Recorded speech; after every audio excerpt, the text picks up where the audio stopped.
you again. Apa kabar? Ya, senang banget ke bagus banget ya. Vibe-nya juga bagus. Terus ya, beda kalau lihat teman lama. Topiknya apa? Oh ini ya topiknya Are you mindful? Now what? Saya kira topiknya hari ini meditasi apakah itu melarikan diri? Oke, yang ini ya.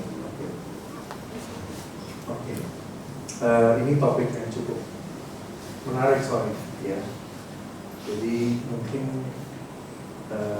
juga ada banyak miskonsepsi di masyarakat di kalangan Buddhis tentang meditasi, dan mudah-mudahan kita bisa bersama-sama mengklarifikasi dan juga bahasa Indonesia apa ya? Demystifying itu apa ya? Melepaskan meditasi dari mitos-mitos atau dari sesuatu yang aneh-aneh, dari ide yang aneh-aneh. Ya, semedi nanti bisa terbang, nanti bisa sakti, nanti bisa bikin prambanan, bisa bikin apa gitu ya, gitu-gitulah. Ya. Karena dan juga meditasi itu bukan berarti kita belajar meditasi lalu nanti hidupnya jadi sukses luar biasa, kaya, terus nanti bisa beli Mercy, terus nanti apa enteng jodoh, terus apa ya, it's nothing to do with that. Jadi I'm glad kita bisa bahas ini hari ini. Mudah-mudahan kita di sini sama-sama bisa juga agak terinspirasi untuk lebih mengerahkan upaya untuk melakukan meditasi secara rutin, ya, karena manfaatnya itu banyak sekali. Nah, kita standard operating system kita, OS-nya kita, itu reaktif. Kita tuh sangat reaktif ini. Kita ini basically out of control. Ya, kita ini hidup ini berdasarkan impuls yang muncul, dan impuls ini dorongan yang muncul, cetana, ya, technical termnya, itu biasanya kita ngejar yang kita kepingin, yang kita mesti bikin kita happy, dan kita menolak yang kita bikin kita unhappy. Ya, ini operating system semua manusia, basically pada dasarnya. Oke, pertanyaannya, is it working for you? Gimana? Berhasil nggak? Kira-kira? Ya. Semua orang juga seperti ini kan, cara kerjanya rata-rata. Tapi kita tahu lah, kita ngejar-ngejar keinginan, ini juga jalan buntu. Sebenarnya Buddha bilang itu anta. Anta itu bukannya ekstrim ya, tapi sebenarnya artinya jalan buntu. Jadi nggak ada solusinya. Dan kita ini diiming-imingi oleh impian. Saya bukannya mau menghancurkan impian ya, tapi nanti pelan-pelan, karena alternatifnya ada. Ya, jadi ini bukan supaya udah stres biar tambah stres lagi, bukan itu.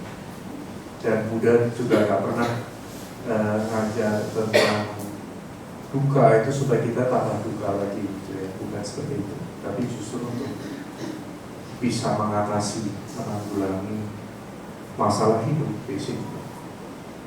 Karena kita tahulah dari pengalaman hidup kita bahwa hidup itu nggak mudah. Hidup itu tantangannya terus-terusan, bertubi-tubi. Kesannya kadang nggak ada habisnya. Tantangan hidup itu datang terus. Dan bukan berarti kita semakin spiritual tuh tantangan hidup semakin sedikit. Malah kayaknya malah sebaliknya. Kita maju spiritual malah tantangannya lebih banyak. Benar loh, nggak tahu aja yang saya alami ya. Karena mungkin ya, karena kita kalau semakin maju, kita semakin tahu cara handle-nya gimana. Ya, tapi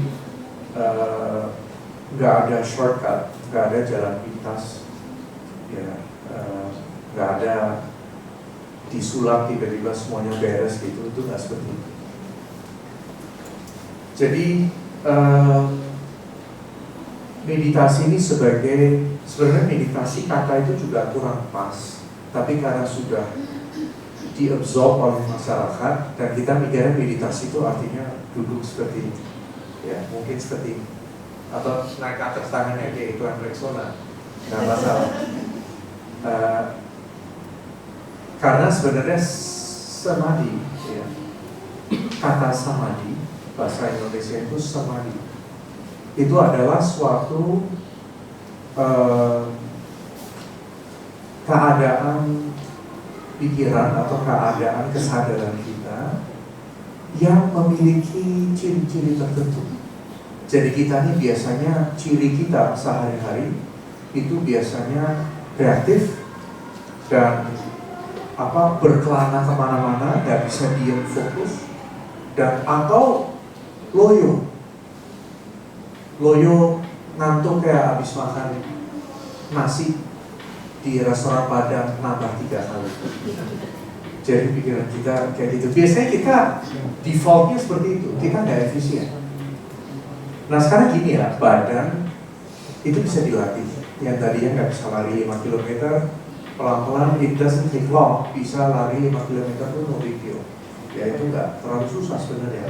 Tapi badan kita kalau belum lari selama bertahun-tahun dikondisikan, dan in the beginning it's very difficult awalnya. Nah pikiran kita ini yang tidak terlatih juga seperti itu sebenarnya. Ya kalau kita diem aja, ini ada eksperimen di MIT di Amerika. Orang suruh diem di ruangan nggak ada apa-apanya, hanya tembok. Terus ada tombol, kalau di tombol itu dipencet kesetrum sedikit, pokoknya apa kesetrum sampai mati bukan gitu ya, kesetrum sedikit, mungkin kayak megang kompor dicetak gitu, kayak setrum lalat. Orang suruh duduk 15 menit, suruh diam aja, jangan dipencet tombolnya. Terus yang terjadi apa? Rata-rata dipencet. Kenapa coba? Karena rata-rata manusia nggak tahan menghadapi pikirannya sendiri. Karena apa? Karena nggak terlatih aja kita sebenarnya. Karena it's not comfortable. Karena nggak nyaman. Kita ini kebiasaan, apalagi zaman sekarang, itu melarikan diri. Begitu nggak nyaman, melarikan diri kemana? Ke Instagram, makanan, Gojek, mall, browsing, YouTube, TikTok, gitu. Orang TikTok. Dan zaman sekarang attention span itu sangat singkat, daya konsentrasi. Makanya TikTok itu videonya saya nggak tahu berapa detik, saya nggak ada soalnya di sini. Saya di HP nggak install, tapi ada yang 5 detik, ada yang 10 detik, ada yang paling panjang berapa saya nggak tahu. Tapi rata-rata singkat. Karena kita nih zaman sekarang memang aneh. Kalau jarang saya melihat orang duduk. Misalnya dulu waktu di kampus juga jarang saya melihat orang duduk baca buku selama 2-3-4 jam, itu saya jarang banget lihat. Kebanyakan orang nggak bisa konsentrasi selama itu. Nah, jadi awalnya ini kita mesti melihat masalah dengan kesadaran yang tidak terlatih. Dan kita kebanyakan nggak sadar karena kita maunya lari sini lari sana, kita totally unaware efek dari nggak sehatnya pikiran yang nggak terlatih ini. Efeknya apa? Kita hanyut dalam emosi, hanyut dalam kegugupan atau kegelisahan. Kita tuh mudah sekali terpancing oleh cerita yang kita bikin tentang kehidupan, tentang orang lain, tentang kehidupan kita. Betapa saya gagalnya sebagai seorang ayah, sebagai seorang ibu, sebagai pengusaha. Bikin cerita yang kayak drama Korea yang sangat elaborate, ya, dan kita percaya dengan cerita itu. Padahal itu hanya cerita, kita bikin lagi. Efek sampingnya kita reaktif. Efek sampingnya kita jadi orang yang rese, orang nggak senang sama kita. Efek sampingnya nggak sehat secara mental, emosional. Kesehatan mental kita ini on the brink of collapse. Kalau kita nggak, pikiran kita ini nggak terlatih. Basically, pada dasarnya Buddha mengatakan dengan cara tingkat kesadaran kita yang seperti sekarang itu, no wonder, nggak heran kita tuh dalam hidup itu banyak penderitaannya, ya, mental, emosional khususnya. Orang kaya pun punya rumah mewah, punya bisnis, tetap banyak yang bunuh diri, yang sedih, yang kesepian, yang depresi, banyak. Ya kayak di Jepang, negara kaya misalnya, atau Amerika. Ya, yang udah stres tambah stres ada gitu ya. Yang agak-agak rada-rada, oke, katanya rada-rada aja, ya, bukan rada-rada apa, rada-rada open-ended statement, ya. Tapi zaman sekarang ini jarang yang mengerti seni hidup yang optimal, yang hidup yang indah, basically di tengah tantangan hidup. Itu kita tetap bisa hidup yang indah, yang anggun, yang compassionate, yang baik hati, yang penuh welas asih. Sangat mungkin. Dan sekarang gini ya, jadi kita tinggal lihat hidup kita sekarang aja sebagai barometer dari tingkat kesuksesan atau barometer dari tingkat kualitas hidup kita. Seperti apa? Your quality of life, especially khususnya your inner quality of life. Ya, kita ini seperti apa sih di dalam? Kita ini kebiasaan banget melarikan diri soalnya di pekerjaan. Di pekerjaan bisa jadi pelarian, bisa loh. Ya, belanja jadi workaholic, bisa jadi pelarian. Saya ada teman juga pengacara sangat terkenal, pengacara kondang. Dia pelariannya anaknya autistik dan dia pelariannya kerja sampai jam 1, jam 2 pagi, minimal jam 1, jam 2 di WA saya urusan kerja, jam 2 pagi masuk di kantor dia jam 2 di Sudirman, kantor dia jadi law firm salah satu terbesar di dunia, basically Baker McKenzie itu yang salah satu terbesar di Amerika dan di dunia. Jadi orang yang hebat secara eksternal, karirnya apa, belum tentu dia sehat secara mental. Nah untungnya kita nih diajarin oleh Buddha teknik-tekniknya. Tapi yang paling penting pertama, kita recognize diri kita, menyadari dulu, jujur dengan diri sendiri sepenuhnya. Masalah kita nih apa sih sebenarnya? Ya, kita perlu yang tadi kita baca ini di Karyana Teseta, jujur, rendah hati apa adanya, supaya kita nih berani melihat ke dalam dengan kasih sayang tanpa menghakimi, dan kita bisa mengidentifikasi ini loh masalah saya ada uncontrollable kemarahan yang tak terkendali, atau saya ada merasa gak pede, atau saya ada rasa kecewa yang terus menerus, atau saya ada adiksi dengan internet, adiksi dengan zaman sekarang banyak banget memang algoritma di social media itu dirancang supaya orang tuh ada adiksinya. It's incredible.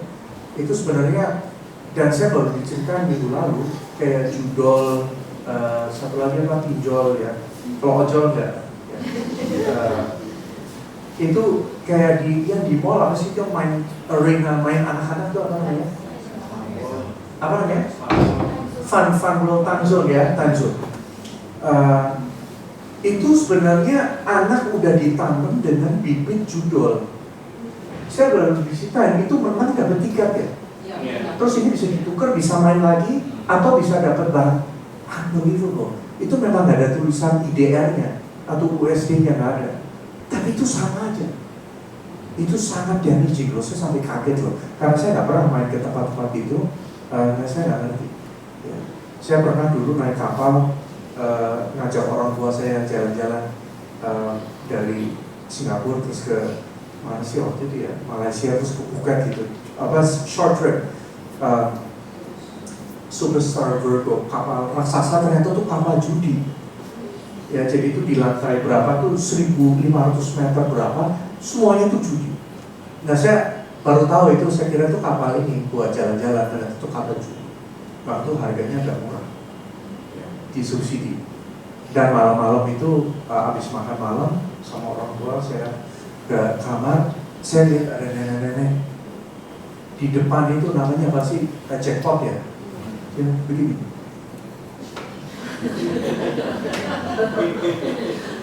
terus unbelievable ya. Tapi sebenarnya sama aja, kita juga cuma kita kayak gini, kita begini. Ya, Indonesia ini juara loh. Ya, menurut Google Company itu Indonesia juara. Berapa jam per hari di depan HP itu juara Indonesia. Ya, selain juara korupsi dan apa, itu juga juara. Mungkin di antara kita jangan tersinggung. Kalau memang iya, just acknowledge it. Oke, saya ada masalah dengan itu, misalnya dengan adiksi itu atau adiksi judul. Karena orang judul ya itu juga sebenarnya yang dikejar itu dopamine rush-nya. Judulnya ini hanya alatnya, tapi sebenarnya what you craving itu dopamine di otak, ada dopamine spike sehingga ada euforia. Setelah itu dysphoria. Dysphoria disemuanya gimana? Tambahin lagi dopaminnya. Caranya gimana? Ya judul lagi ya apa kayak gitu. Itu cycle. Sebenarnya itu lingkaran setan. Apa itu incredibly evil di Indonesia itu sampai sopir taksi aja saya diceritain itu apa full di Bluebird itu di ya apa saya nggak usah sebut taksinya ya apa gitu. Cuma di full taksinya itu supir-supir nggak pada main begitu. Itu unbelievable. Itu musibah nasional sebenarnya. Mahasiswa itu juga pinjol mahasiswa itu triliunan, very big. So kita mesti identifikasi kita masing-masing itu masalahnya di mana. Ya. Biasanya kalau orang Islam itu karena Indonesia orang Islam itu istilah dari kilesa bahasa Indonesia saat itu udah ada di KBBI. Kalau orang Islam pakai kata syaitan. Ya, sebenarnya itu bukannya ada setan pakai tanduk terus nakutin kamu, tapi ini sifat dari setan bentuknya seperti itu. Ya, katanya the devil is in the refrigerator. Karena dikit-dikit buka lemari es, lihat ada apa yang bisa dimakan, tutup lagi, nanti buka lagi, nanti lihat lagi. Apa? Tapi zaman sekarang the devil is in the smartphone. Ya. Sebenarnya devilnya di kita sih, bukan di sini atau di lemari es. Tapi kita mesti secara jujur melihat dulu kita masalahnya ini di mana. Dan kita tuh butuh kerendahan hati, humility, ya, untuk melihat kekurangan kita di mana. Cuman kadang kita tuh saking butanya kita nggak lihat atau kita nggak mau lihat. Ya ini kayak orang kalau nari tango, belajar tango atau belajar jaipong atau belajar tarian apa, the teacher can see you, ya si guru bisa melihat kamu langkahnya salahnya di mana, atau teman kamu bisa melihat. Cuman yang kita nari kasihkan kita nggak bisa lihat. Kadang karena langkahnya kakinya di belakang sini kita nggak lihat, atau karena kita nggak mau lihat, denial. Ya ini perumpamannya seperti itu. Jadi spiritual ini adalah an act of humility sebetulnya. Awalnya ini juga suatu langkah kerendahan hati sih spiritual. Kita justru harus rendah hati banget. Nah salah satu cara untuk rendah hati itu apa sebetulnya? Lewat mana? Lewat meditasi juga loh jalurnya. Karena kalau kita vipassana misalnya ya, atau apa di Bakom misalnya di Yasati, nggak usah kalau nggak kuat 10 hari, 3 hari lah, ambilnya 3 hari. Kita benar loh, kamu duduk di situ nggak bisa melarikan diri. Kalau nggak biasa, siksaan loh. Orang solitary confinement itu banyak yang jadi gila tuh di penjara hukuman pengasingan. Itu dikatakan penjara di dalam penjara. Orang yang nggak terlatih very difficult. Orang yang biasa meditasi itu malah sempurna buat meditasi. Ya, nggak ada suaranya, stimulationnya sangat sedikit, very quiet. Kamu bisa duduk, makanannya juga nggak terlalu banyak, nggak bikin insulin resistance. Karena kebaikan karbo gitu ya, really perfect condition. Nah jadi awalnya langkahnya gimana sih? Kita ini ya, kita ini terlalu sombong sebenarnya. Kebanyakan dari kita nggak mau mengakui kekurangan kita. Padahal proses penyembuhan kita ini semua orang sakit sebenarnya. Menurut Buddha ya, kita semua orang sakit bukan hanya fisik, tapi mental kita, emosi kita, ya. Kesadaran kita itu kayak orang sakit. By definition, malah menurut psikologi modern kita ini juga orang sakit jiwa karena kita melihat tidak sesuai realitas. Tapi langkah paling awal ini kita perlu jujur dulu dengan diri sendiri. Don't kid yourself. Jangan kita ini jangan menipu diri sendiri dan jangan membangun persona, membangun suatu image jaim untuk ke masyarakat. Karena kebanyakan dari kita tuh life is hard ya, hidup itu berat, hidup itu bermasalah, tapi kita nih dituntut seakan-akan oleh masyarakat untuk mengenakan topeng. Persona, bahasa Yunaninya, persona itu artinya topeng. Jadi kita pakai topeng kemana-mana, bahwa kita hebat, bahwa kita oke. Padahal pinjolnya through the roof, padahal kredit cardnya through the roof, bayar minimum paymentnya aja belum tentu bisa gitu ya. Terus kayak dulu ada seorang profesor namanya Raina Kasali, dia bikin satu sesi sharing, judulnya Mbak SCBD ya, dapatnya UMR cuma barang mewah, pakai iPhone, pakai apa, they cannot afford it ya. Tapi untuk membangun persona ini, jadi kita juga perlu ini loh, bagusnya meditasi itu nanti ini rontok sendiri semuanya. Topeng-topengnya yang udah berlapis-lapis, yang bertahun-tahun udah melekat banget. Zaman dulu ada satu film tuh, Jim Carrey yang main The Mask judulnya. Ya, dan saya ingat di situ dia bilang ada seorang pakarnya bilang everybody's wearing a mask. Ya, semua orang tuh pakai topeng. Minimal ada dua, satu buat diri sendiri, satu lagi menghadapi dunia. Bahkan kita kalau keluar menghadapi dunia, bajunya aja udah beda. Ya lucu gitu kita. Nah jadi proses penyembuhan itu juga melibatkan yang namanya unmasking, melepas topeng yang berlapis-lapis. Nah ini butuh mindfulness untuk bisa melihat, dan it's painful, bisa sakit juga loh untuk melepas topeng ini karena melihat the ugly side, melihat istilahnya the skeletons in the closet, atau melihat, kalau Carl Jung ini di psikologi modern disebut the shadows, melihat bayangan-bayangan kita yang biasanya terpendam. Bayangan ini bisa bentuknya trauma-trauma yang terpendam. Trauma ini harus diselesaikan loh. Ya, ada seorang pakar tuh, Gabor Mate, di orang psikolog terkenal, dia juga banyak kelas di YouTube juga banyak. Ini dia banyak sekali bahas tentang trauma terpendam ini, dan kita bahkan nggak sadar kalau ada trauma itu. Tapi trauma itu juga mempengaruhi cara kita membuat keputusan dalam hidup. Maka itu ada orang-orang tertentu punya trauma terpendam, selalu menarik laki-laki yang nggak benar, selalu menarik perempuan yang matre, atau selalu menarik pasangan hidup yang punya ciri tertentu. You become like a magnet. Tapi sebenarnya kita ini menarik orang-orang dan kondisi sesuai keadaan kita. Dikatakan seorang maling, dia juga akan menarik maling ya. Orang yang baik, misalnya di Biara itu juga akan menarik orang baik, kecuali trauma-trauma itu harus diselesaikan dulu.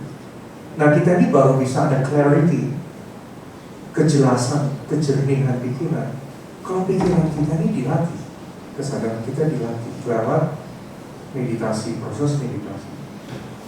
Meditasi, maka itu saya ingin demystify, menghilangkan mitos-mitos meditasi bahwa harus bakar minyak, terus harus nanti dicipratin air yang sangat suci dari daerah mana, atau kamu dikeplak kepalanya dengan satu benda yang dari pegunungan Tibet yang sangat suci banget, kamu dikeplak gitu ya.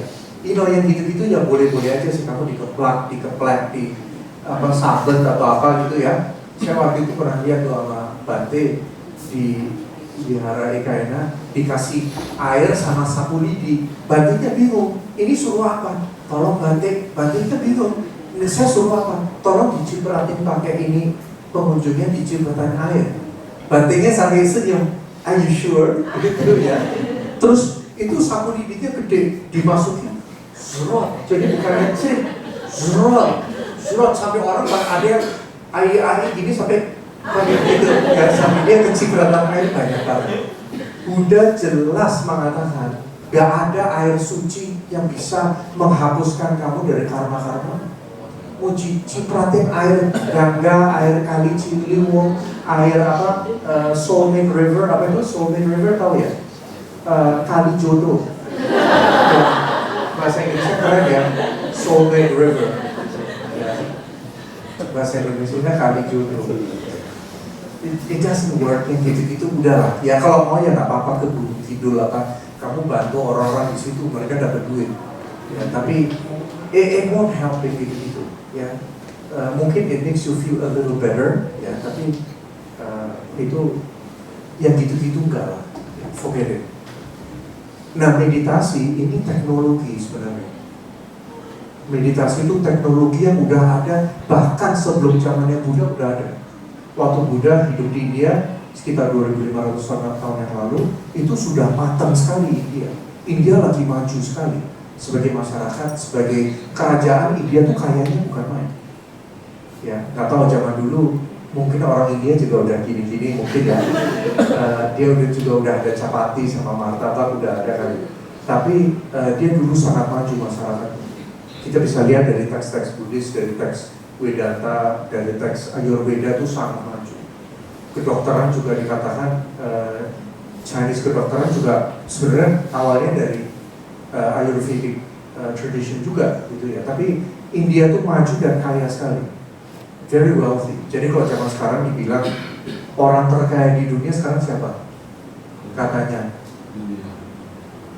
ya Ambani salah satunya, Elon Musk sempat nomor 1, nomor 2, tapi itu Elon Musk itu kayaknya kaya fantasi karena market cap it's not real. Value dari Tesla tuh di mana? Itu opini orang. Sama aja kayak Bitcoin. Value di mana? Gak ada value, zero. Bitcoin tuh gak ada nilai. Nah sama. Nah kalau orang terkaya di dunia sepanjang sejarah kemanusiaan siapa? Sebetulnya Empress Wu. Itu kekayaannya ratusan kali lipat Elon Musk. Maka itu orang bilang sepanjang sejarah paling kaya Elon Musk, not really. Ya Ambani, not really. Mittal Group, not really. Atau misalnya siapa Bernard Arnault ya yang punya LV Group, not really. Apalagi sekarang yang pakai tas Louis Vuitton, kalian udah tahu artisan-artisannya made in China.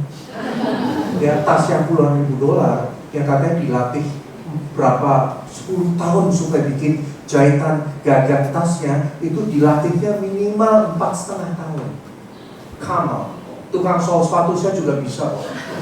Ya, ya dengan rapi, kamal, yang benar. Dan itu ternyata dibikin in France itu sedikit sekali. Jadi makanya itu kita ini ditipu-tipu oleh cerita-cerita.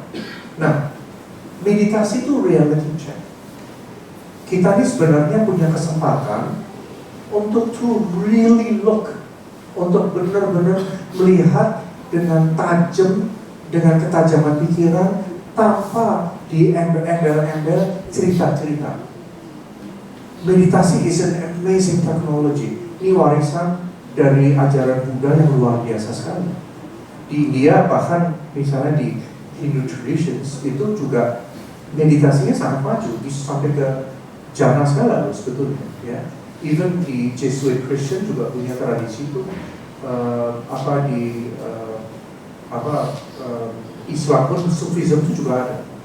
Jadi karena kita ini belum pernah benar-benar serius meditasi, mungkin di antara kita ada sih beberapa probably, tapi efeknya ini luar biasa. Kalau kita ini mau invest 15 menit aja setiap hari, ya, mulai 5 menit ya. No excuse. Sebenarnya kalau kita bilang saya nggak ada waktunya, benar. Kamu di WC scrolling berapa lama? Sambil duduk. Udah nggak perlu dan udah selesai masih duduk, masih scrolling. Ya. Atau kamu wasting time. Zaman sekarang saya nggak tahu TV itu masih ada ya sekarang ya? Channel TV ya. Kalau zaman dulu TV itu orang addicted dengan TV. Zaman sekarang bukan TV lagi, cuma dengan ini. Smartphone segala macam. No excuse. Kita kalau bangun lebih pagi, 15 menit atau 20 menit atau setengah jam. Dan enak loh, bangun pagi itu enak banget sebenarnya. Still quiet, your mind itu quiet. Dan ini kesempatan for you untuk reset your mind and set the day. Ini yang namanya dengan pramidana, dimulai dengan pramidana. Nah, efek samping dari meditasi itu apa? Ini efek sampingnya saya cerita dulu ya. Ada efek samping soalnya. Kalau obat efek samping itu jelek ya rata-rata ya. Ya. Oke, ini efek samping meditasi. Siap? Oke, efek sampingnya pertama, kita lebih bisa menangani stres. Kita nih biasanya stres sama pressure bedanya apa? Stres itu ada masalah dan kita resisting, kita nih you fight, kita nih ada pergulatan, ada pergolakan dengan kehidupan ini jadi stres terhadap suatu pressure. Tapi bisa nggak kita ada pressure tanpa stres, bisa nggak? Bisa, kalau dilatih bisa banget. Nomor satu, ya zaman sekarang orang stres kronis itu banyak. Dan stres kronis itu efeknya kemana?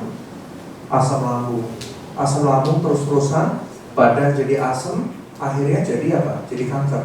Oh really? Ya ini efeknya gila banget kalau namanya stress ini. Jadi ini efek pertama, stress management kita meningkat. Efek kedua, karena kita nih bersahabat dengan diri sendiri, kita bisa pelan-pelan terima diri sendiri apa adanya. Kita pelan-pelan stop menghakimi diri. Kita pelan-pelan stop mengkritik diri sendiri secara tajam. You become really friends with yourself. Benar-benar kita bersahabat dengan diri sendiri, stop bertempur dengan diri sendiri, dan stop menempatkan standar yang gak kira-kira yang kita lihat di smartphone. Standar yang orang hebat itu seperti apa? Harus kurus, harus sukses, harus punya rumah umur sekian, harus sudah menikah umur sekian, you know. Itu kan marketer semua. Coba sekarang ini saya umurnya udah ABG ya, anak baru bocah. Sekarang ini udah bocah lebih, nggak terasa loh. Lewat dan saya sekarang kalau lihat iklan-iklan, itu anak-anak muda semua yang iklan, yang objek iklannya itu ditujukan untuk anak muda. Kenapa? Jarang kakek nenek, ada sih iklan Rolls Royce yang naik kakek nenek, orang muda kaya lama. Cuma rata-rata itu ditujukan untuk anak-anak muda. So kita nih jadi kalau kita you befriend yourself ya, kita nih kebanyakan kita nih bertempur dengan diri sendiri ya, kita fighting a battle dengan diri sendiri, dan kebanyakan kita nggak tahu toolnya apa. Saya ingat waktu dulu saya di sekolah, saya dulu sekolah sampai 12 tahun di sekolah Jerman. Guru-gurunya tuh gajinya gede-gede banget, tapi mereka rese-rese, diskriminasi, so unhappy, begitu nggak bahagianya mereka. Sampai lihat di Indonesia tuh orang yang bahagia tuh banyak banget. Orang nggak punya uang pun di pinggir jalan masih friendly. Ya. Kalau orang Jerman kan mereka default mode-nya monyok. Begini. Hari Minggu aja kalian lihat ya di Jerman, orang jalan kaki itu begini, monyok, set ada tujuan, just relax bro, santai aja men, ya nggak bisa santai orang Jerman, orang Indonesia lebih relax. Jadi ini meditasi membuat kita lebih relax. Dengan apa? The way you are, relax dengan diri sendiri apa adanya. Udah stop berantem dengan diri sendiri, stop menempatkan standar-standar bank ya, yang tadi saya bilang iklan anak-anak muda harus tampil sempurna kan ya. Saya tadi tujuannya sebut iklan itu anak-anak muda kenapa? Karena ini loh the perfect life, seakan-akan di iklan itu digambarkan hidup yang sempurna harus seperti ini. Forget it, jangan pakai standar-standar itu. Rambut lurus masalahnya apa? Ngapain dibikin kayak Mia yang keriting? Dibikin kayak ruko 3 lantai ya. Kalau badan gemuk ngapain harus kurus kayak orang anoreksia? Itu lucu, kalau di Eropa itu standar cewek yang yang standar fisiknya oke itu yang harusnya kurus banget, ya. Dan laki itu harus muscular. Itu kan orang pakai steroid semua itu. Kalau mau cepat, mau diar ya monggo pakai steroid. Jadi kita ini lucunya sering yang namanya mana. Mana itu kayak kita baca kata apa mana. Mana ini artinya mengukur. Kita ini keseringan membandingkan diri dengan orang lain, mengukur. Saya ini sebagai orang kok lebih sukses. Kita ini mengukur all the time, membandingkan diri, dan ini perangkap. Selalu ada orang lebih hebat dari kita. Selalu ada orang yang kita anggap lebih rendah dari kita. Terhadap orang lebih rendah kita sombong, terhadap orang lebih hebat kita cemburu. Ya, kalau terinspirasi itu beda lagi. Maka itu efek samping meditasi ini kamu lebih relax. Bahkan ya, syarat meditasi adalah to relax. Salah satu syaratnya is to relax. Relax itu artinya ya udah apapun yang muncul ya wis, rapopo, nggak apa-apa. Ya.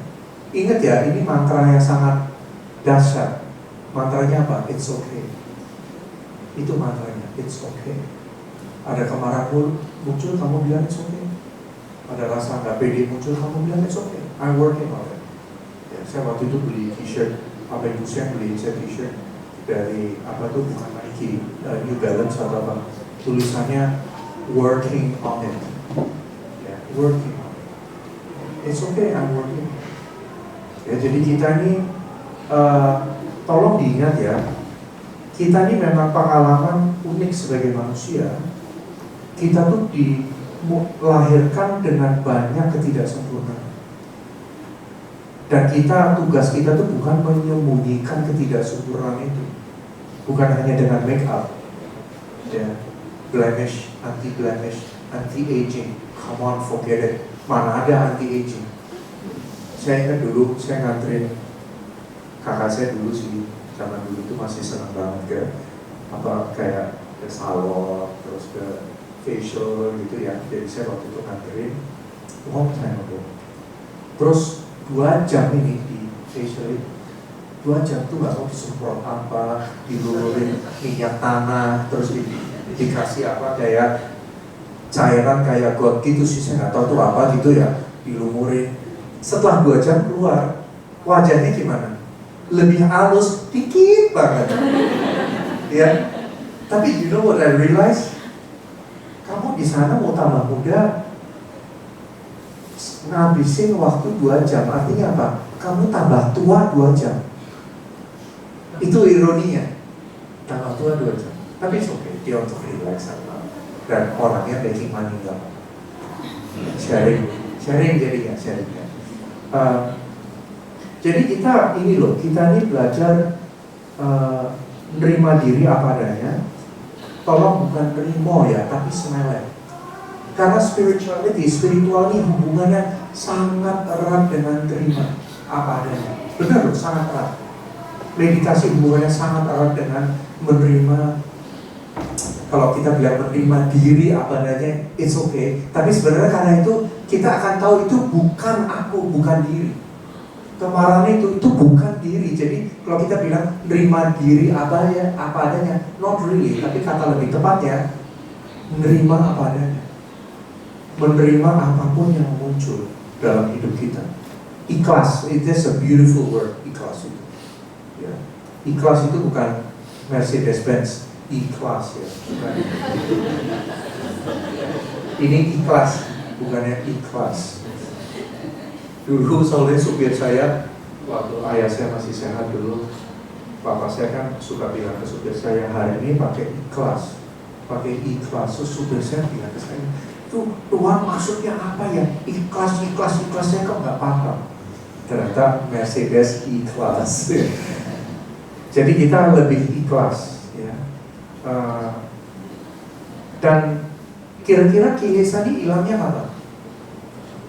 Kemarahan, kebencian, kecemburuan, kecewa, nervous, gugup, takut, itu hilangnya apa? Saat kapan? Jadi Ahad pun sebetulnya masih ada loh. Tapi bedanya apa? Kita udah nggak terpengaruh lagi. Ini memang benar sih. Pas Sotapana itu kita melihat realita apa adanya. Keluar dari Sotapana itu memang dikatakan ini masih muncul, cuman kita udah nggak terpengaruh lagi. Jadi itu Ahad sebenarnya masih ada sedikit. Tapi ada suta-suta di mana Ahad menceritakan tentang keindahan dan tentang munculnya kemarahan dan segala macam. Tapi gini, kemarahan dan kilesa itu butuh yang namanya atta atau atma, sosok aku dibutuhkan. Seorang arhat ini sosok akunya hampir nggak ada. Kalau yang nggak ada tuh sama-sama Buddha. Tapi kalau arhat tuh hampir nggak ada, masih ada sedikit. Tapi bayangin, kalau kita ini nggak ada sosok akunya, kita tuh so much happier. Kita tuh bahagia banget. Kita ini yang bikin onar, yang keroknya tuh karena aku kita ini terlalu kuat. Saya ini loh yang kerok. Jadi dengan meditasi ini, nah ini loh yang bikin kecewa nih. Jangan kecewa ya. Kita belajar meditasi, kita pikir karena banyak orang datang ke meditasi nggak tahan dengan kemarahannya, dengan rasa kecewa ditinggal suami atau ditinggal istri. Suami yang upgrade istri, model baru, istrinya kecewa. Ada yang sampai jadi meditator luar biasa, dasarnya itu ada. Misalnya di Amerika ada yang namanya premature drone, 2 kali ditinggal suaminya. Akhirnya dia jadi biksuni. Biasanya si sering itu nggak tahan lama, cuman yang ini luar biasa. Biksuni premature drone itu luar biasa, meditator yang luar biasa sekali.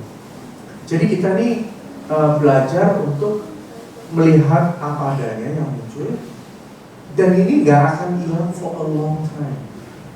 Jadi kita meditasi itu bukannya kita melarikan diri loh, tapi justru kita terjun ke dalam pengalaman itu, mengalaminya sepenuhnya. Kita biasanya melarikan diri, sekarang jangan lari, you stay right here, dan alamilah apa yang kamu sedang alami tanpa mendramatisir. Nah ini menyembuhkannya bukan main, sangat menyembuhkan. Kapasitas untuk hadir ini, it's so healing. Healing itu bukannya ke puncak terus kamu pulangnya 7 jam marah-marah. Katanya healing ke puncak ya, pulangnya stres kamu 7 jam. Enggak benar itu. Ada waktu itu teman bilang ke saya, iya healing ke puncak, healing pulangnya 7-8 jam gitu nyambut. Jadi udah bukan healing lagi. Jadi ini yang healing banget ya. Dan saya bisa ngutip izin ya, ngutip dari Carl Jung juga. Carl Jung mengatakan bring the unconscious to the conscious, membuat yang nggak sadar disadari, yang nggak sadari. Nah ini proses ini ya bisa lewat support group, itu bantu banget loh support group. Ya sama-sama cewek stres kumpul, udah daripada banding-bandingin tas gua, tas palsu baru nih Louis Vuitton atau apa, udah kamu bahas stres kamu sehari-hari. Stres apa? Stres besarin anak, stres ngadepin suami, stres dengan bosan dengan kehidupan. You know, ini wihara kita di sini. Sangga itu artinya komunitas. Sebagai satu komunitas, we support each other. Kita jujur. Dan kita tuh saling nggak menghakimi, tapi kita malah saling menolong. Tujuannya itu sangga. Jadi sangga ini ada yang sangga komunitas yang ditasbihkan, yang bisu ini, ada sangga community yang lay person kayak kita ini, ya di mana kita bisa saling menolong. Tujuannya saling menguatkan, saling sharing. Dan saya lebih senang sharing tentang beratnya hidup, realitas hidup, supaya kita bisa relate. Oh iya ya, saya juga ngalamin itu kok. Jadi kita lebih relax. Karena kalau kita mengharapkan hidup itu nanti suatu hari sempurna, kamu akan kecewa banget. Karena it will not happen sesuai sempurna, sesuai dengan apa versinya Ching Chong Wook, apa versinya ketemu dengan the dream boy Ching Chong Wook, apa the dream boy siapa ya, yang bibirnya kayak sendal jepit itu siapa, bibirnya tebal banget ya, cewek pada seneng. Pada kemarin juga ada teman, saya jarang buka Facebook, cuman biasanya di email tuh ada notifikasi kalau ada yang komen.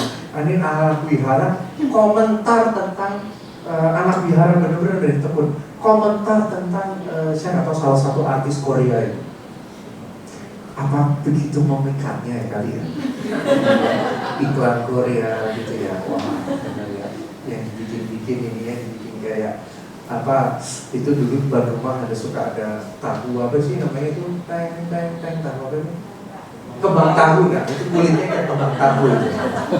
Laki-laki Korea kayak cewek, saya nggak tahu yang cewek mana cowok mana nggak tahu.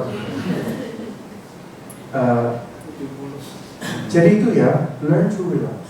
Ya, learn to relax. Nah, efek samping berikutnya sampai jam berapa ya? Maaf, saya kok lupa. Sampai jam berapa itu? Sampai jam 11, oke. Oke, dikit lagi ya. Efek samping berikutnya, ya, your relationships akan membaik banget. Hubungan kita dengan orang lain akan membaik karena apa? Hubungan dengan diri sendiri membaik ke diri sendiri. If you love yourself, you can love others. If you're kind to yourself, you can be kind to others. Kalau bisa terima diri apa adanya, lebih mudah terima orang lain apa adanya. Ya. Dan kita kenapa stop menghakimi? Karena kita bisa lihat betapa konyolnya pikiran-pikiran yang muncul ini, lucu, konyol. Ya. Dan kita lihat ini mantra satu lagi nih, just like me. Jadi ada orang marah-marah, kamu udah gak menghakimi dia lagi, kamu bilang just like me. Saya juga marah-marah kok. Ya. Ada orang yang melakukan apa, kamu bisa bilang just like me. Jadi yang ada apa? Welas asih yang ada. Terus body kamu lebih balance. Ya, jadi ini efek samping kesehatan itu juga. Maka itu Pak Mertade itu saya sangat appreciate. Saya masih punya apa wish ingin bertemu, ingin ikut meditasi di Bali, di Bali Usada. Pak Mertade ini ada melihat tuh such an inspiring meditator, dan beliau ini pintar sekali. Meditasinya itu meditasi apa? Kesehatan. Dibilangnya meditasi kesehatan. Ini kayak Goenka, dulu Goenka Ji itu juga ikut meditasi kesehatan. Ternyata efeknya ke kesehatan mental. Dan begitu udah ngalamin, oh ternyata begini ya meditasi. Nah, efek samping berikutnya itu your metacognitive skill, cognitive ability, kepintaran kita, kecerdasan kita, daya analisis, daya ingat, ketajaman pikiran ini semua meningkat. Jadi kerja itu lebih gampang. Kita lebih profesional dalam segala hal. Menjadi seorang ibu, menjadi seorang guru, menjadi seorang satpam, menjadi seorang anything. Kamu masak, kamu ngerjain sesuatu tuh gak banyak gangguan. Dan ini yang orang barat bilang you are in the zone. Kamu masuk ke dalam zone. Pernah nggak kamu kerja tiba-tiba udah sore gitu. Ya. Itu karena kita masuk ke zone. Nah sebenarnya dengan kita melatih meditasi ini, karena pikiran nggak sini ke sana, itu jadi jernih banget. Kita bikin keputusan lebih tepat juga. Karena apa? Tidak dipengaruhi oleh trauma-trauma, tidak dipengaruhi oleh sejarah kita, tidak dipengaruhi oleh emosi kita. Emosi ini bikin repot. Maka itu di Pancaskanda ini dikeluarin nama Buddha, ya. Pancaskanda ini yang namanya diskriminasi sama Vedana, sering dibilang emosi, itu dikeluarin karena apa? Itu yang bikin onar. Emosi itu begitu meyakinkan. Maka itu orang mau awalnya ketemu cewek, ketemu cowok emosinya ini luar biasa nih. Terus kamu menikah, terus habis itu ya tuh bisa ya, no, just kidding, ya. Tapi menikah pun itu it's a beautiful thing, ya, if you know how.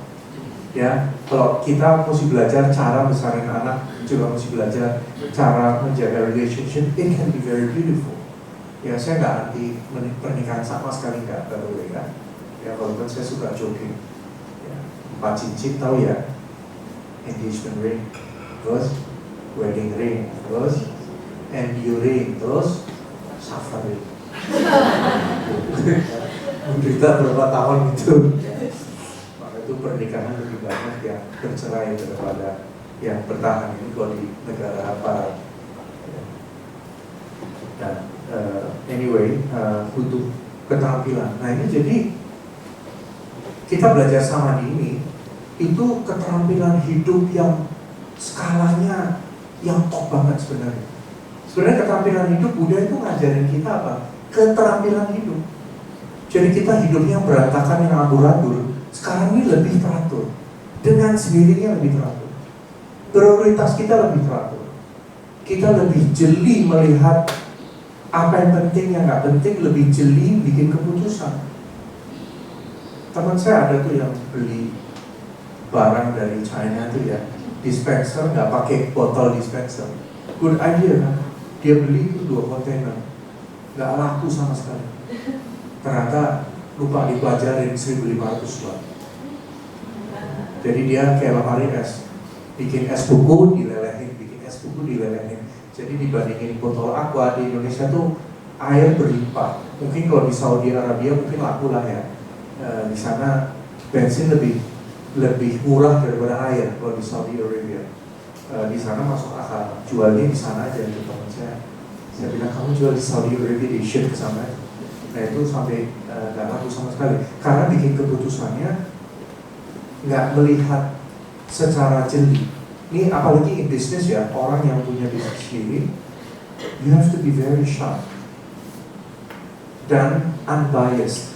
Nggak bisa bikin melihat tuh tanpa adanya bias pribadi, tanpa adanya preferensi pribadi. You have to see very clearly yang jalan yang mana. Ya itu sangat berguna banget.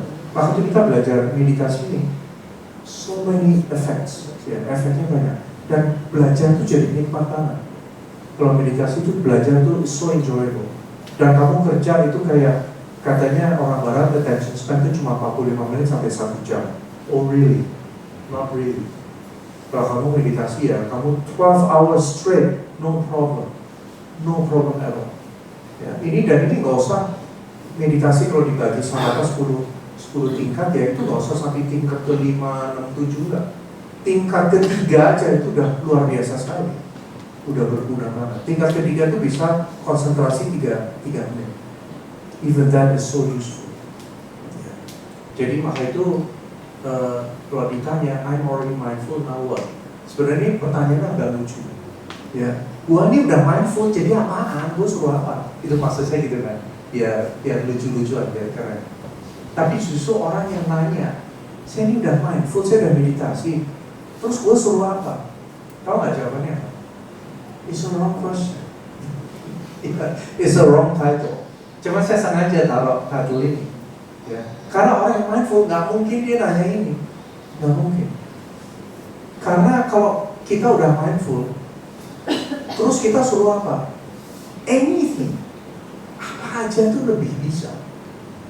Dan tolong ingat ya, bukan berarti kamu meditasi terus nanti tiba-tiba kamu jago akuntansi, tiba-tiba kamu tahu jalanin bisnis, mie ayam kamu jadi meroket, melejit gitu ya. It's not like that. Ya, Buddha di Majjhima Nikaya, Buddha bilang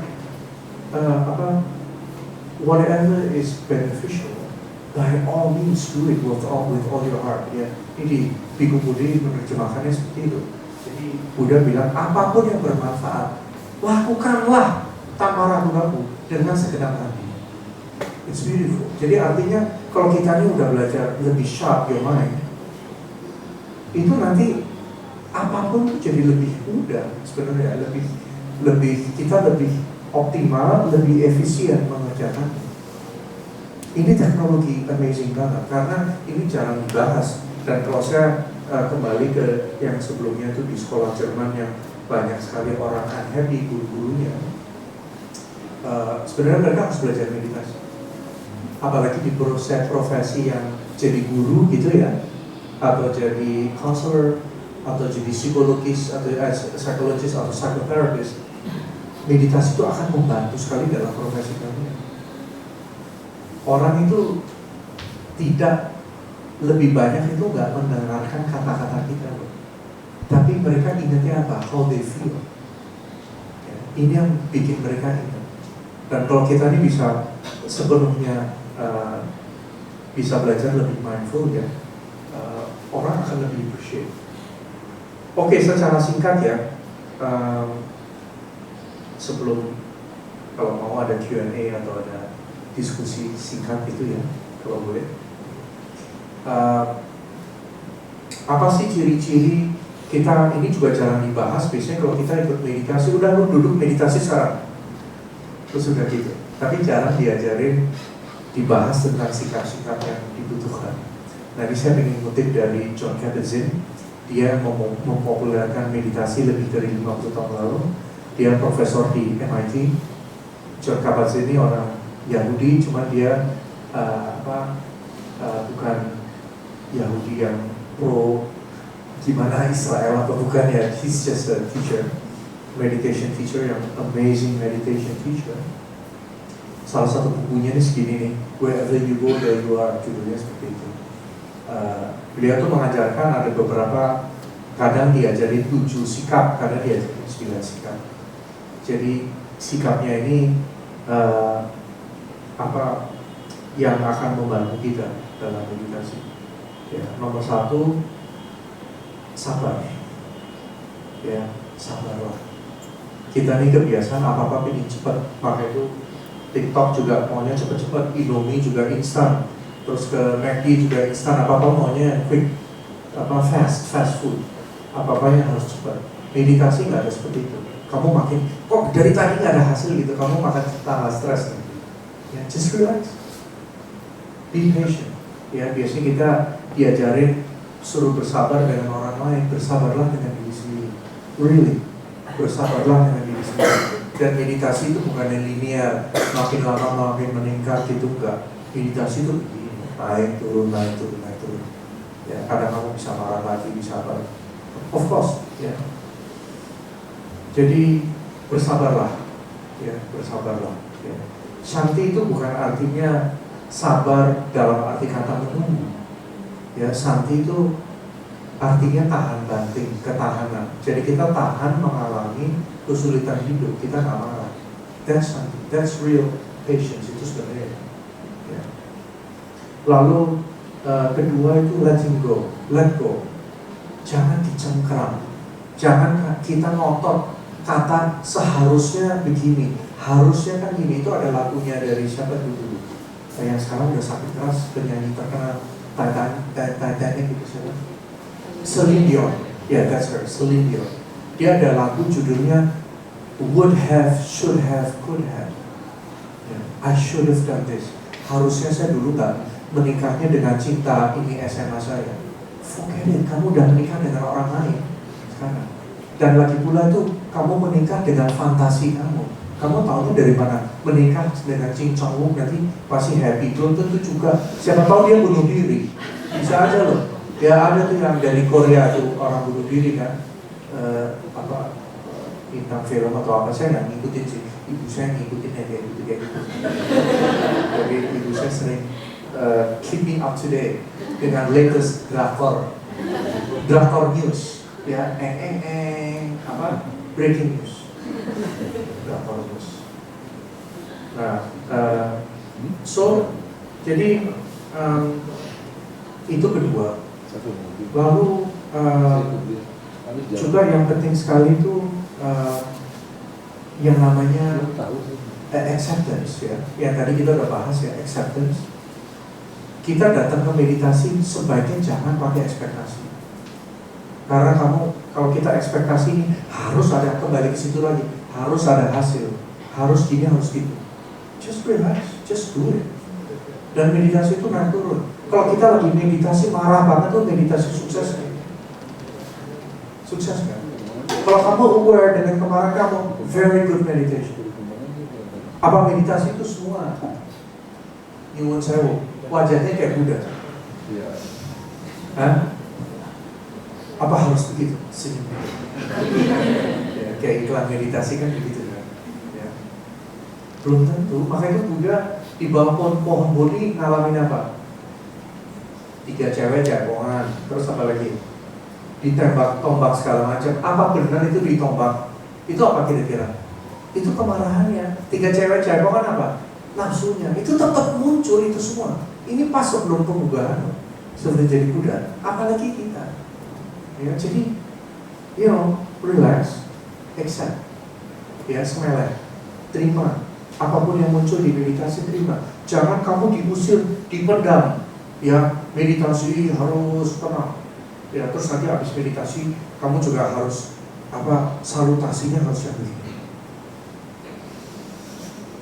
Sokotong teratai kepada calon muda, ku persembahkan kepadamu. Kamu jalan luarnya juga teker. Udahlah. Ya, be human. Be human, gak usah yang aneh-aneh. Ya. Jadi itu yang ketiga, acceptance. Keempat itu, tadi letting go udah ya? Oke. Allowing. Ya, allowing itu dekat dengan acceptance sih. Allowing itu mengizinkan apapun yang muncul dibiarkan muncul. Ya. Lalu yang berikutnya gratitude. Ya, gratitude itu merasa berterima kasih, bersyukur. Jadi bahasa Pali ini ada dua, Vedana sama Vedita. Modana dan Vedita. Ya, Modana dan Vedita. Kita biasanya bilang Anumodana. Ya, itu artinya apa? To appreciate. Ya. Vedita apa? To be grateful. Jadi dua nih, mengapresiasi dan berterima kasih. Sebenarnya agak overlapping juga. Ya, tapi ini kita nih keseringan karena membandingkan diri dengan orang lain, dengan kehidupan yang harusnya lebih bagus. You are missing out on life karena kita terobsesi dengan how life should be, would be, could be. Ya, itu lagunya siapa tuh si siapa tadi? Celine Dion. Ya, udah nggak usah pakai kata harusnya gini, coba dulu begini. Udah, itu mah udah nggak relevan. Ya, ada waktu itu teman saya ke Jepang, waktu dulu Fukushima nuclear blowout itu ya, yang waktu saya lupa kapan itu terjadi, 2010 atau 2009, dan dia ke Jepang, terus dia pertama duduk dengan orang Jepang, dia bilang, kok bisa terjadi?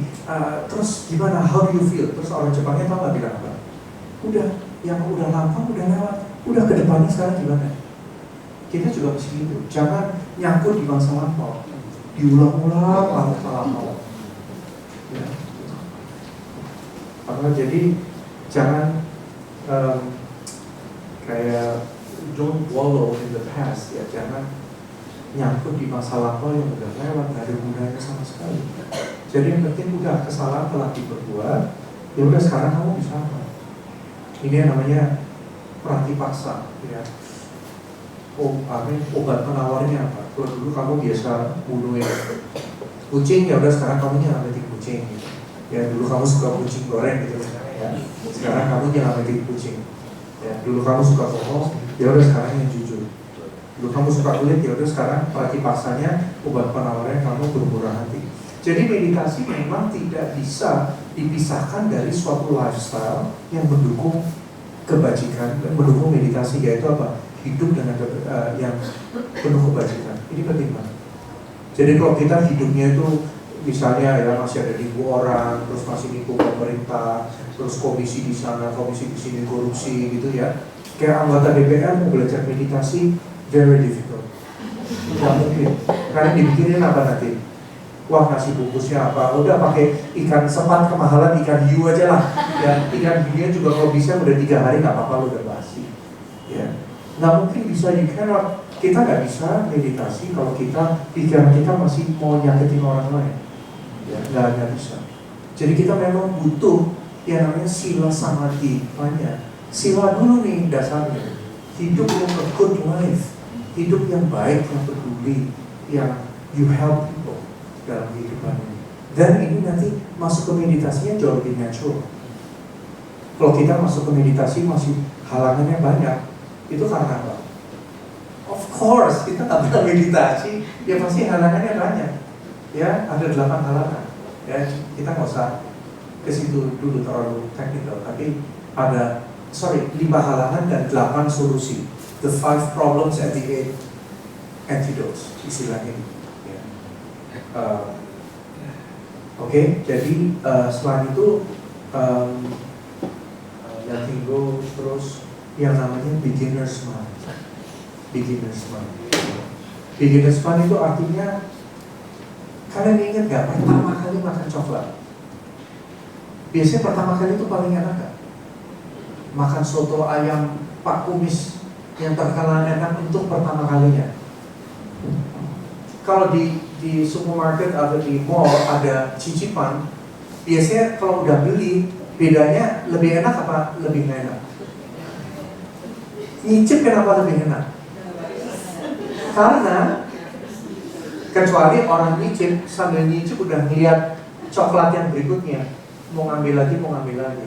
Cuma biasanya kalau nyicip kan kita cuma satu, kita benar fokus ke rasanya itu. Maka itu orang Prancis bilang makan coklat, the first bite is always the best bite. Yang kedua masih enak, cuma nggak enak yang pertama.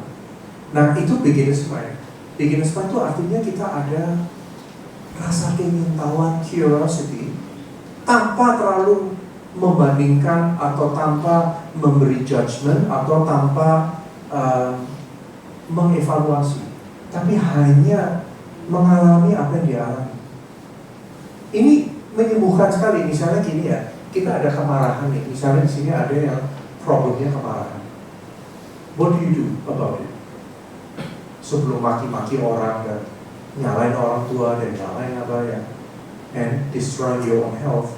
Tapi coba dengan teknik ini, you sit down, kemarahan muncul, ditatap aja kemarahannya itu. Tanpa harus bilang ini saya, tapi dilihat aja. Tahu nggak yang terjadi apa kalau di badan diperhatiin? Pernah nggak? Dahi kita berkerut biasanya. Terus ininya telapak tangan keringetan. Terus mungkin gemeteran sedikit. Terus napasnya jadi erratic, napasnya jadi terus jantungnya berdebar. Terus kita nggak terlalu konsentrasi keluar. Terus badannya tegang dan di sini biasanya ada rasa kencangnya di sini. Nggak, really, you try it.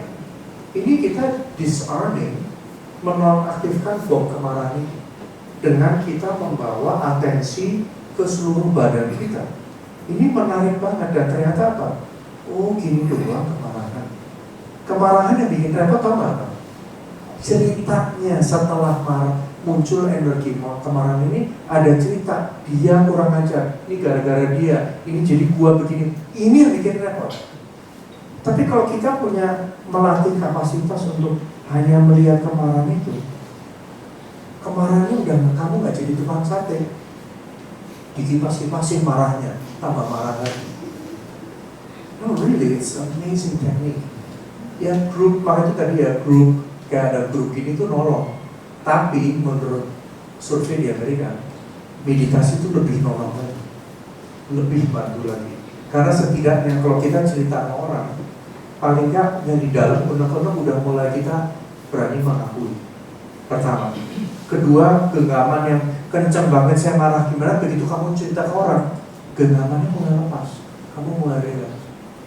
Dan yang ketiga, dengan kita relax, udah cerita sama orang, kita lebih bisa melihat opsi ke depannya. Ya, jadi bukannya I'm already mindful, nah, coba kalau kita mindful, opsinya lebih banyak. Jadi ini namanya beginner's mind. Ya. Dan beginner's mind itu kita bisa pakai untuk rasa sakit di badan, rasa sakit kepala, sakit hati. Ya. Jadi misalnya orang bilang sakit hati gimana? Sakit hati dikasih garam aja gitu ya. Biar tangannya enak gitu ya. Itu sebenarnya dikasih garam itu artinya apa? Sakit hati dikasih garam itu artinya ditambahin cerita lagi. We're not going that way. Nggak usah dikasih garam, ditatap aja. Itu nanti juga hilang sendiri. Kadang-kadang hilangnya setengah menit, kadang 5 menit, kadang 5 jam, kadang 5 minggu. Ya, sometimes, biasanya sih nggak selalu. Tapi if you make friends dengan apapun yang emosi yang muncul itu, ternyata itu no big deal. Atau misalnya adiksi lainnya deh, rokok gitu misalnya ya, sama.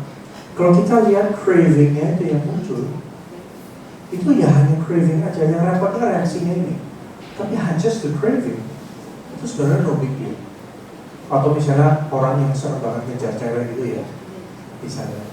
Sebetulnya kita ini memang biologically kita ada like a chemistry di badan Begitu kita lihat cewek cantik atau lihat cowok ganteng, sama aja sebenarnya. Cewek lebih jago nyembunyiin daripada cowok. Cowok lebih frontal, lebih apa?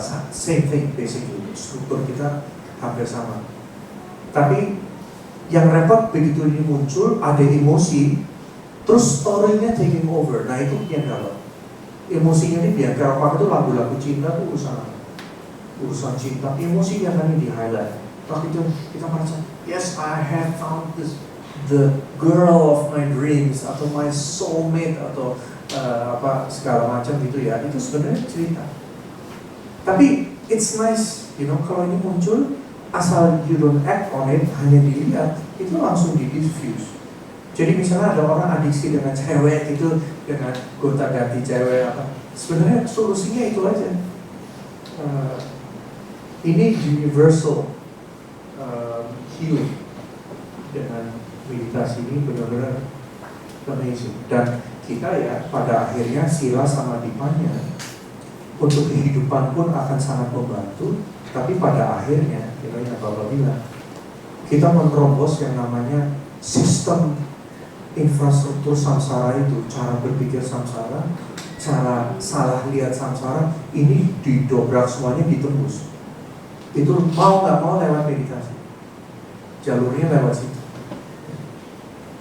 Jadi at the end kita malah bukan hanya freedom in this life, tapi sebenarnya dengan kita melihat sifat keberadaan dari pikiran, dari kesadaran itu seperti apa? You are liberated. Itu yang namanya nibbana atau liberation, atau di Hindu ada jivan mukti atau surga atau sukawati. It's just that. Jadi yang namanya ada yang tahu nibbana definisinya apa? Ada yang tahu? Nibbana itu apa? Alamatnya di mana? Ya, atau nirwana? Di mana itu? Nibbana itu loba kayo, dosa kayo, moha kayo. Gak adanya kejengkelan atau gak adanya penolakan, lebih tepat penolakan sebenarnya. Gak ada penolakan termasuk kemarahan, kejengkelan apa. Gak ada ketertarikan atau gak ada tanha, gak ada keterikatan. Kadang orang bilang kemelekatan, cuma itu kesannya kayak kertas lalap. Dan gak ada yang namanya avidyanya gak ada, atau avijanya gak ada. Jadi at that moment kita melihat apa adanya, itu nibbana, sesederhana itu sebetulnya. Dan itu sangat attainable, sangat mungkin. Ya. Jadi gak rugi benar-benar. Ya zaman sekarang grupnya banyak, kamu bisa beli audiobook. Saya lagi pikir ingin ikut itu, ada online course. Online course-nya cuma live, bukan kayak video recording. Ini live dengan Jack Kornfield, dengan beberapa tokoh meditasi di Amerika. Saya ingin ambil course itu selama beberapa bulan, dan itu certified. Nanti saya bisa buka kursus 5 juta per orang per hari. Ya, misalnya, just kidding. Cuman biasanya kalau certified itu lebih orang lebih percaya. Oh dia certified. Ya, walaupun biasanya orang yang biasa meditasi itu juga agak kelihatan sih sebetulnya. Ya, dari vibe-nya, dari apanya, you can't miss it. Kalau orang memang deep meditator ini beda. So ini hari ini jadi tentang anjuran, dorongan untuk belajar meditasi. Manfaatnya banyak banget. Manfaatnya luar biasa. So please do it. Oke. Ini masih ada berapa menit? 5 menit lagi ya? Oke, 10 menit. Kalau nggak dimundurin dikit jam. Oke, ada yang mau ada saran, ada masukan, ada yang mau ditambahin, ada yang mau ditanyakan? Ya, silakan. Yes? Selamat siang, nama saya Devi. Saya mau bertanya. Yang pertama, menurut Romo spiritual itu apa? Dan mengapa meditasi itu sangat erat hubungannya dengan spiritual? Yang pertama. Yang kedua, apa ciri-ciri orang yang menggunakan meditasi sebagai pelarian? Thank you. Okay, thank you. Very good question ya, Devi ya. Goddess. interpretation. Jadi yang pertama spiritual. Spiritual dengan religious beda nggak? Jadi kalau religious ini beda antara agama dan spiritualitas ya. Agama itu ada a set of beliefs, ada kayak sistem kepercayaan. Kamu harus percaya, jangan tanya apa-apa. Ya, you just believe that everything's okay. Ya, sambil nunjuk-nunjuk ke atas kalau bisa. Ya. Dan itu ada hanya percaya. Kalau di Buddha Dharma yang namanya serada itu beda banget konsepnya.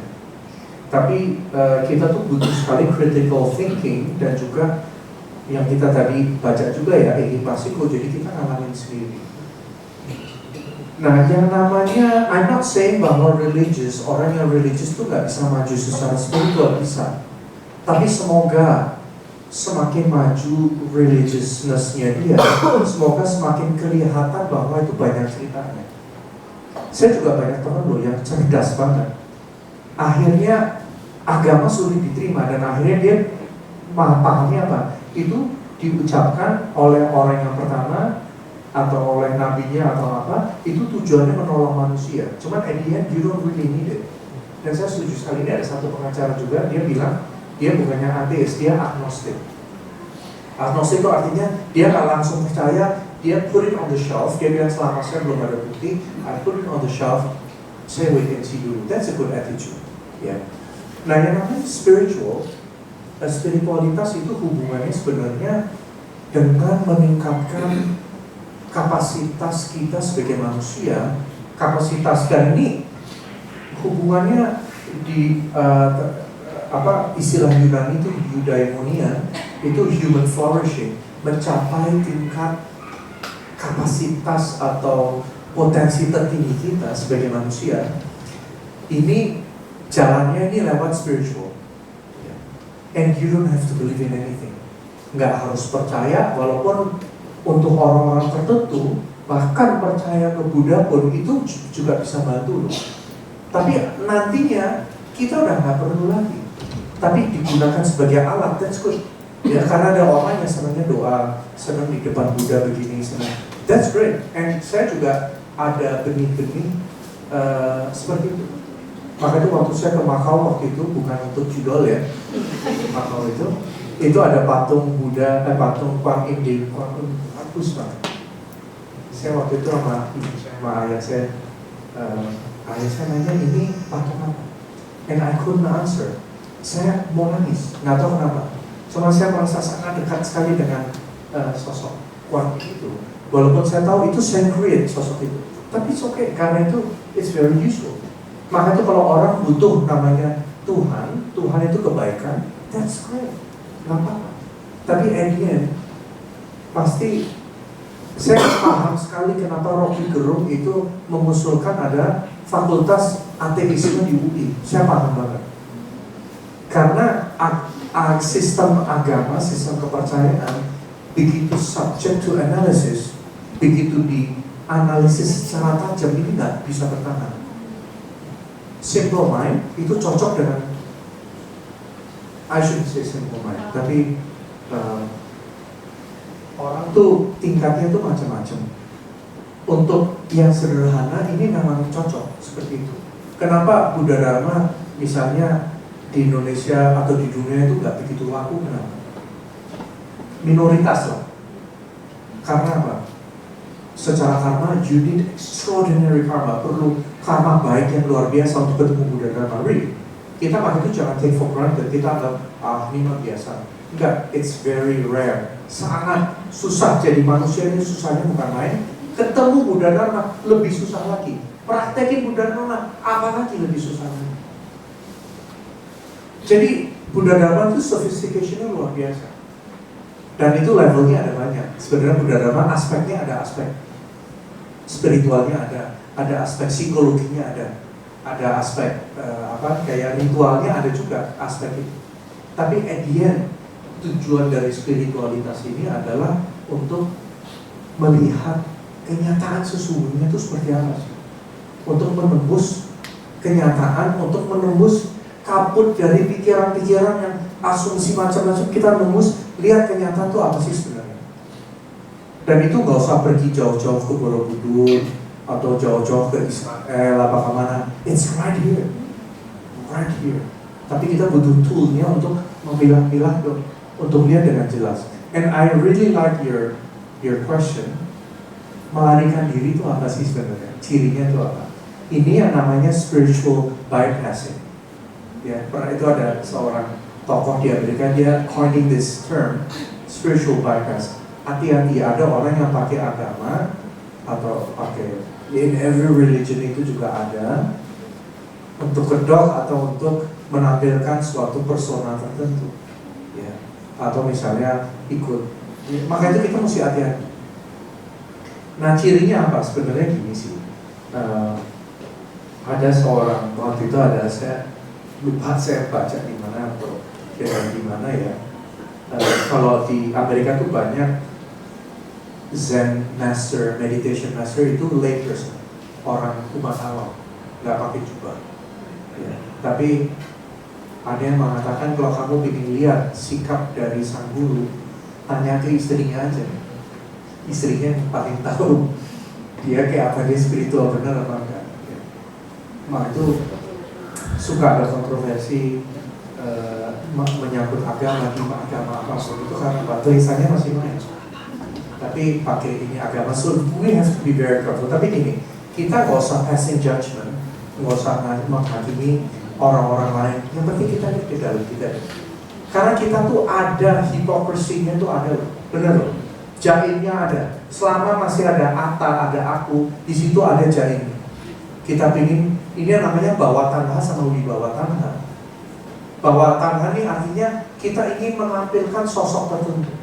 Sosok sukses, sosok suci, sosok apa. Nah kalau wibawa tanah, ingin menampilkan bahwa kamu bukan sosok yang seperti apa. Wibawa tanah. Nah ini if you're really honest, kita tuh ada. Ya, kita tuh ada kayak gitu. Nah ini toolnya, maka itu meditasi akan bikin kita very humble. Nah untungnya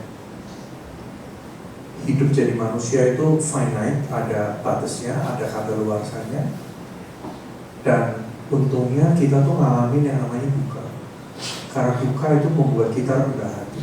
Kadang-kadang kita memang harus kena batunya, harus kena duka. Ayah saya ini sekarang lagi menderita sekali sebenarnya, karena final stage dari Alzheimer ini udah gak bisa nelen, udah mulai susah napas, udah keselak dengan ludahnya sendiri yang harus dipompa, dan kemarin pendarahan di dalam, dan it's very painful untuk melihat.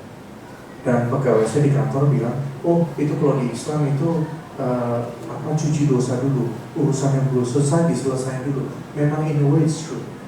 Tapi kita ini mumpung kita ini masih cukup sehat, mumpung kita masih bisa berpikir, now is the time untuk kita mengambil intisari kehidupan ini. Caranya dengan yang Devi bilang tadi, mengembangkan spiritual kita. Dan mengembangkan spiritual tuh kamu nggak harus pakai jubah putih, buat pakai rambut, terus nggak boleh pakai lipstick gitu ya. No. Kamu pakai lipstick, kamu bilang semoga semua orang yang melihat bibirku yang seperti sendal jepit cincong bu, semoga dia mencapai kebudayaan. Setiap kali ada orang lewat kamu gini. Itu kan tekad kamu, nggak apa-apa. Kamu punya tekad yang luhur seperti itu, walaupun bibir kamu jadi mancung, orang bingung. Kamu tuh lagi makan daun sirih, apalagi apa? Kalau saya pernah lihat tuh dulu, di Jawa Tengah itu, blog itu selalu begini. Saya pikir ada apa, dia ternyata punya daun sirih ya itu ya. Terus pas senyum, saya tanya, Bu, lagi makan apa? Pas senyum kan, hitam semua. So it's really up to you, karena it depends on your motivation. Kita tuh spiritual bukan berarti harus hidup kere. Tadi kita baca apa? Hidup sederhana ya. Sebenarnya bahasa Inggrisnya frugal. Frugal itu bukan berarti kamu harus hidup di gubuk sederhana, gubuk derita. Ya, kamu nggak boleh punya rumah, kamu nggak boleh bisnis besar, karya itu apa? Tanha. Nanti kamu nggak boleh punya banyak uang dan nggak boleh lihat cewek cakep kamu nggak boleh lihat. Ya, walaupun kamu gini, cuman kamu gini. Ya, lihat aja, nggak masalah kok. Tapi kamu aware. You see, spirituality hubungannya sangat erat dengan awareness itu. Nah, kalau cirinya apa orang yang belum spiritual? Ya banyak banget. Cirinya apa? Ya kayak kita ini. Ya, masih marah, masih kesel, masih nyalain orang, masih gampang judging orang. You know kenapa kita tuh menghakimi orang lain? Karena kita menghakimi diri sendiri. Begitu kita stop menghakimi diri sendiri, kita juga akan stop menghakimi orang lain. Nah, ini ciri-ciri dari John Kabat-Zinn, salah satunya itu non-judgment.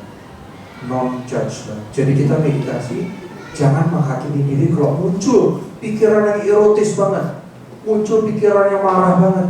Jangan, don't judge it, just let it go. Ya. Lagi pula, kalau kita di sini punya dorongan kepingin sama cewek, kepingin sama cowok, dorongan itu sendiri itu nothing wrong with it. Kalau marah memang itu kan fiery banget, tapi dorongan itu, dorongan nafsu misalnya sesama ke lawan jenis gitu ya. Kalau kita perhatiin benar-benar itu nggak positif, nggak negatif. Sebenarnya if you look closely. Jadi belum tentu orang yang Victor itu apa? Pikiran kotor. Ya. Itu karena aftermath-nya, aftermath. Setelah muncul pikiran ini Victornya tuh aftermath-nya. Tapi pikiran itu sendiri, itu kayak Sigmund Freud, dia bilang itu energi yang luar biasa. Memang benar, if you use it. Bukan hanya prokreasi loh, ladies and gentlemen. Tapi it's really pure, raw energy. Bisa ditransformasi sebetulnya. Kemarahan pun bisa ditransformasi. Atau transmutasi. Sorry agak panjang jawabannya, agak muter-muter. Tapi it's a really good question. Saya ingin mengatakan kita jangan puas dengan hidup yang gini-gini aja. Hanya yang penting punya keluarga oke, punya rumah, punya mobil, and you have a job. Don't be happy hanya dengan itu aja. Potensi kita nih jauh lebih luar biasa daripada yang kita bayangkan. Kalau teks-teks itu yang di Abhidhamma, di Bhavana Krama, kalau itu memang benar ya, potensi kita nih luar biasa banget jadi manusia, dan itu yang Buddha bilang. Kita hidup mungkin amburadul, mungkin hidup banyak kacau, sakit, mungkin ada kilesa macam-macam, tapi dari sudut pandang spiritual, it's a fantastic opportunity. Apakah hidup akan tetap susah? Yes, pasti.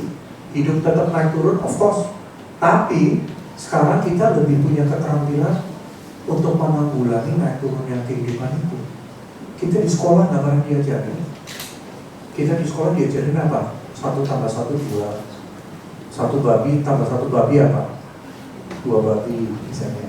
Atau kita nggak diajarin life skill. Western educational system itu sangat kekurangan di situ. IQ-nya memang tinggi. Saya akhirnya harus mengakui. Tapi EQ-nya jongkok. EQ-nya jongkok. Ya, maka itu kita di sini IQ akan ikut meningkat begitu EQ naik, IQ akan ikut naik. Dan SQ, spiritual quotient, begitu spiritual quotient ini naik, emotional quotient naik, IQ juga ikut naik. It's very interesting. So anyway, maaf ini kalau enggak nanti bisa lanjut terus pada disini. Oke, thank you very much ya. Kita lanjutin lagi next time ya. Terima kasih.